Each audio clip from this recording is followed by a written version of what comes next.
The third step is in the first part we have seen how we can define the interface and how we can write the copy implementation. And then the second step, we have seen how we can register the domain service into the dependency injection container. And this is the third step. In the third step, what we will do, we will try to inject the service class object into the consumer class.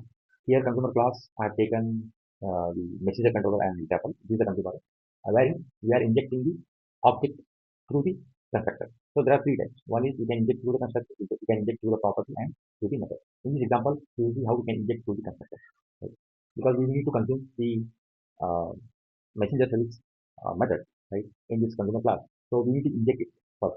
After injecting it, and we are assigning to the private iMessenger service type, and then we are in the step 4, right, accessing method, service class method in the consumer class. Now we are able to access any method inside the consumer class.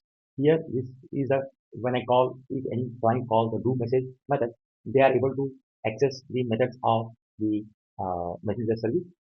Altogether, here you can see that the message here control is the consumer class. This consumer class is not dependent on the concrete class. It is dependent on the uh, interface, right?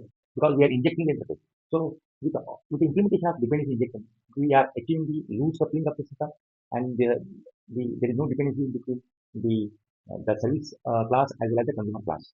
Both, I mean, the consumer class is depending on the interface, on the abstraction, not on the implementation part. The read and write, they have been defined as the concrete class, but they are hidden from the consumer class. The consumer class is being exposed to only the methods which are defined in the interface. So that is the use of the dependency injection in .NET. And for more explanation and for more examples, kindly go to my channel. And I request you to subscribe to the channel and leave your comment so that you can discuss more on this topic. Thank you.